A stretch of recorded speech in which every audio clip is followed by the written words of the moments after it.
Hi everyone, my name is Dushan and welcome to our first show. During the course of our show, we're going to be talking on very interesting topics related to social issues and history, economy, philosophy, and much more. So, if you're interested, stick around.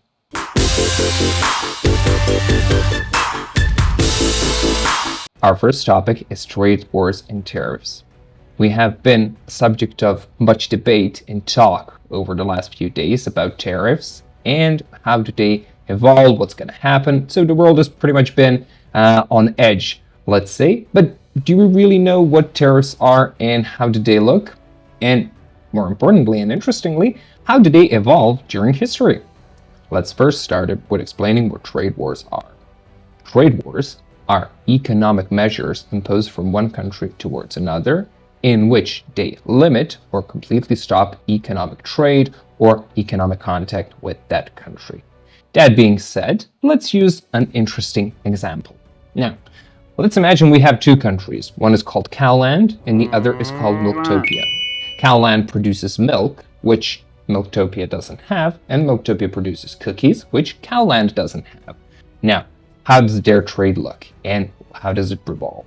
So Milktopia sends cookies towards Cowland and Cowland sends milk towards Milktopia.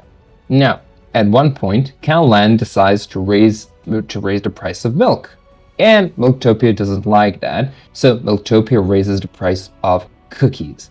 Now, people of Milktopia cannot drink milk, and people of Cowland cannot eat cookies, or actually they can, but the price is a bit bigger, which is not a very good thing.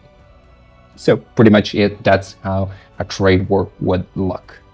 In the Middle Ages, we can say that still trade wars don't have the definition that we do have it nowadays. The early modern period, or the period of colonialism, brought much interesting trade wars. First word that comes to mind, and the most important term of this era, we can say is mercantilism. It is an economic term that says the amount of money and precious metals should constantly be increasing in the country and it should not be spent, or actually the value must be increased. Now, how can that be done? By mercantilism, that can be done by exporting and limiting imports. This pretty much brought to the beginning of colonialism. Pretty much this economic idea influenced a big era in European countries. Now, first colonialists were Portuguese, then Spanish, also Netherlands, and England, France also followed.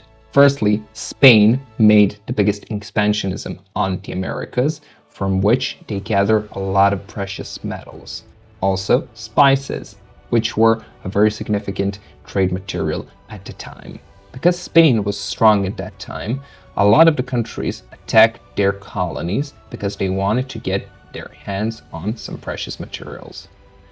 As a result of that, one of the most well-known sailors at the period, Francis Drake, was instructed by the Queen Elizabeth I, to attack Spanish ships and loot them out of their gold and silver, which they brought from the Americas. In this period, a lot of these trade wars, or actually fights, did happen in the Indian Ocean when ships would meet on their voyages of getting some precious metals or spices. What is interesting in this period is that the Dutch burned spices, or actually plants that gave spices, so that they can increase the price of spices they controlled. And in this period, a very significant thing happened which would influence other and next periods. That was a glimpse of protectionism.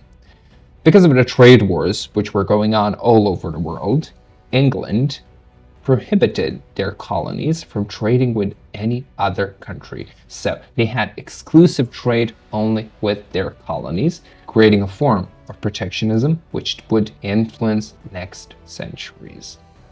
To conclude, in the early modern period, the trade wars revolved around precious metals and spices. Also, there was an emergence of economic nationalism, which meant protecting what a country has.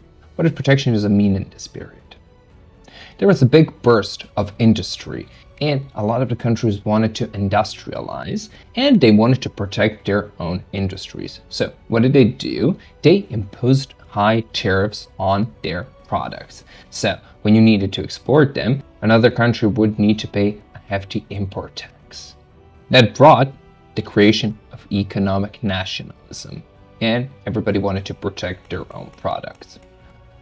That was a bit of a problem at one point because a lot of countries had a big amount of their products.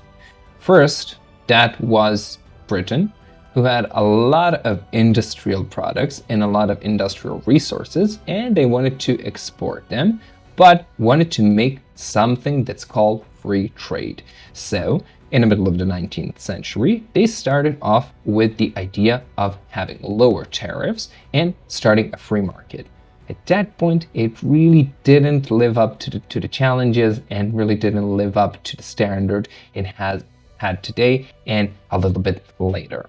What is also notable in this period is economic protectionism, which was imposed by Germany, also called Iron Protectionism. It was imposed by one of their chancellors, Otto von Bismarck, and it meant that tariffs were pretty much high on every German product. These tariffs made Germany one of the richest countries in the world at the time. So, what were the materials that were exported mostly?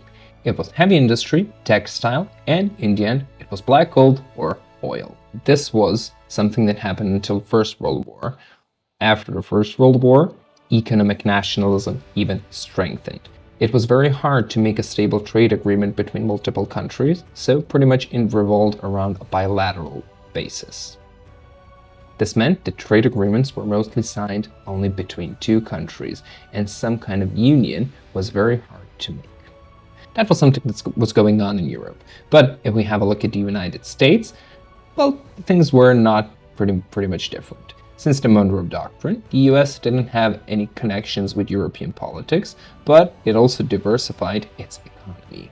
This meant that the US imposed high tariffs on their products which they were exporting. Pretty much the period up until the Second World War, there was a lot of economic nationalism, protectionism, and a lot of tariffs were imposed. After the Second World War, well, most of the countries in the world were in ruins, and they needed to get resources fast, and they should not be expensive. That is when the free market exploded and started being the next big thing, continuing up to this period. In the 19th and 20th century, we saw how tariffs did dictate the market. This led to some challenges, but it didn't lead to a full-scale war. So, how do you resolve a trade war? Well, simple. You actually sit down and talk it over. So pretty much Calland and Loctopia sat down, talked it over, came to a reasonable price, reasonable result, and in the end, they lived happily ever after. It might seem simple, but it really isn't. History's shown us that it's really hard, but still, let's imagine that it might be that simple. So, we've come to the end of the video. Thank you very much for watching. If you like this video, give it a thumbs up and subscribe to our channel for more. See you soon.